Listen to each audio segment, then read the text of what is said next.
Alors. Donc, deuxième point important, et vous n'êtes plus un couple d'amoureux, mais vous restez des parents, un papa et une maman, ou parents homosexuels, mais vous restez 2 parents pour les enfants, et ça, c'est important.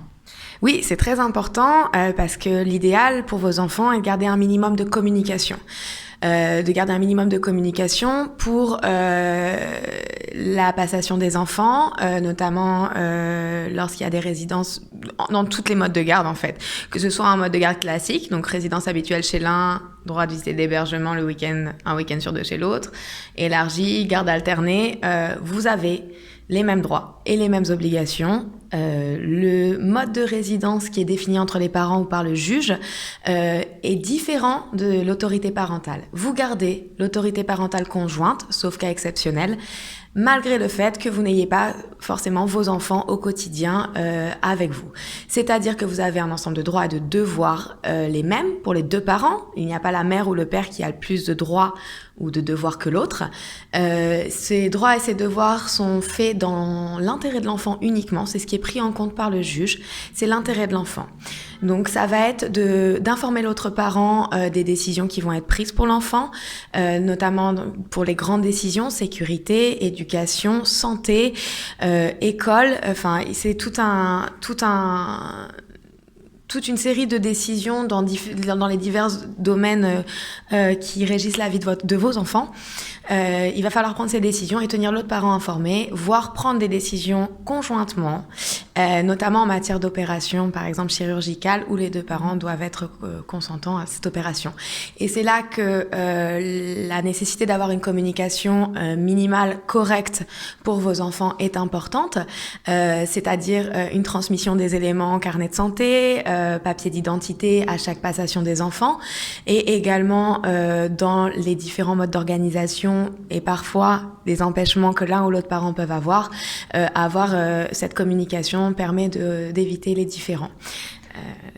Je pensais à quelque chose, voilà, il n'y a pas forcément qu'un parent qui se coltine tous les carnets scolaires à remplir en début d'année. Ça fait aussi partie des choses, ça fait aussi partie des activités. C'est vrai que on voit régulièrement, enfin dans les parents que je peux côtoyer, voilà, de se récupérer toute une charge au niveau de l'école, au niveau des activités périscolaires, au niveau de tout ça. Voilà, il y a quand même 2 parents qui doivent le faire. Voilà. Alors, dans la mesure du possible, les 2 parents, effectivement, doivent maintenir leur rôle auprès de leurs enfants. Après, c'est vrai que, par exemple, pour prendre un rendez-vous médical, si vous avez vos enfants un week-end sur 2, c'est plus compliqué. Voilà, c'est vraiment particulier à chaque situation. Et d'ailleurs, votre avocat adaptera les demandes en fait à votre situation, vous accompagne, c'est pour vous, c'est pour votre organisation personnelle, de famille j'entends, qu'on est là et qu'on fait les demandes nécessaires. Pour garder une communication, parfois l'un des parents la souhaite, l'autre la souhaite moins. Dans ce cas, il y a toujours la possibilité d'aller en médiation. Et c'est une alternative aux procédures judiciaires, puisque la médiation va permettre de mettre les choses à plat entre les parents, sans les enfants, hors leur présence, essayer de recommuniquer et potentiellement d'aboutir à une convention de coparentalité et d'éviter ainsi une procédure judiciaire qui est longue, coûteuse, ça dépend, mais en tout état de cause émotionnellement fatigante et les délais de traitement sont très très longs, puisque sur les urgences, qu'on soit en termes d'urgence ou classique, on a des délais vraiment de plusieurs mois, malheureusement, avec les moyens que la justice a. Et de ce fait, quand on est avocat, on écoute notre client, et s'il est enclin à étudier toutes les possibilités, même alternatives, on accompagnera le client à sa demande en médiation.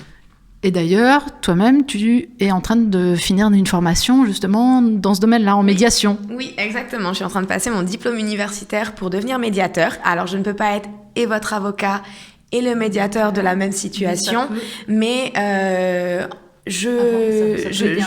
ça aide à accompagner mieux son client en médiation déjà, et ça aide à effectivement promouvoir les alternatives aux procédures judiciaires qui parfois sont nécessaires et d'autres fois le sont moins, et dans ces cas-là, mieux vaut privilégier une solution plus apaisée, plus calme. Ok. Donc voilà, On n'est plus forcément des amoureux, mais on reste des parents et il y a des droits et des devoirs.